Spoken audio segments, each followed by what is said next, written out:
Welcome back for another random status quo song review. And then this week, our random number generator has given us number 330.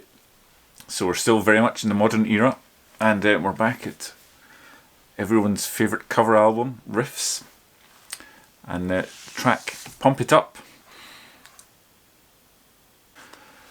So yes, Pump It Up, which was an old Elvis Costello number. Now people that have watched the video of the previous Riffs track, which was Wild Child, the Iggy Pop song from a few episodes back, will know I don't own a copy of Riffs, so I didn't have it. But with Pump It Up, I actually got given this as a present. I think someone bought this in a bargain bin for me, which is a two CD compilation of the three covers albums, and it does include Pump It Up. So I have been able to listen to this over the years. I haven't done much, and actually I own another cover of the song as another denim-clad rocker. Oh, maybe I don't know if rocker's the right word. Shaky also did it on his Now Listen album in 2006. But anyway, I'm not a particular fan of the original by Costello. I don't like the main riff. I can see how it's the hook and how people that like the song probably love that riff, but I find it really grating. So I think giving too much away that means I'm not too partial to the Quo version of it, as obviously they're playing that riff. There's only so much you can do with it.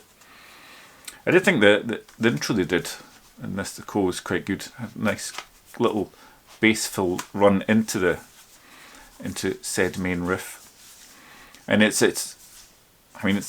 a well played and well produced song. Everything's quite clear, and there's a lot. I had to listen to the original. It's got a lot of it sounds like kind of 60s. I know it was a song from the late 70s, but it sounds like kind of 60s keyboard sounds, which are quite terrible, which are absent on the Quos. The Andy's, I think he's quite dialed back on this. So is it? So on one hand, it is a rocking guitar-led tune, so you'd think I'd like it, but I just don't particularly like the song. After the first chorus, there's the main riff is replicated on a bit of lead guitar, and I think that actually makes that riff a lot more palpable, and it's a lot nicer, and I don't mind it so much, but I still don't think it's brilliant.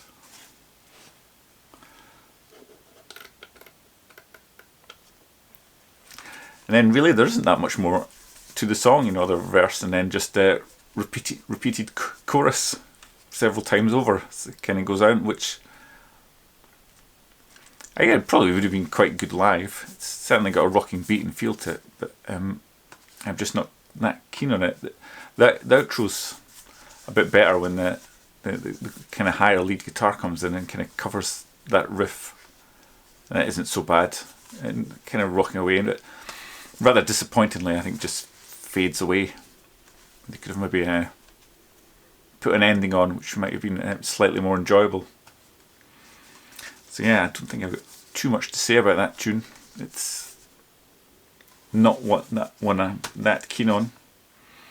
Obviously this is a video about Quo songs, so I don't want to do a deep dive on Shaky, but in all honesty I think that the Shaky one's better. It's the best of the three I've heard. I'm sure there's other covers of it, but surprisingly he's got even more guitar on it than the Quo. He's actually got a small lead solo, and I think the main riff's played slightly differently on the guitar and sounds better.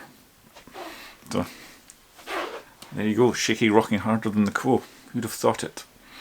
But anyway, for me, it's not a song I like, so in my classification I'm just sticking in the skip, because even the occasional listen, it's not something I go for. I find it quite hard just to listen through a couple of times to remember how it was for this video, so if it was to come on anywhere somewhere, I think I'd probably just hit that skip button. So yeah, so that's episode 28, or my second skipper. And hopefully if you join me again next week for episode 29, it might be a really good song to talk about.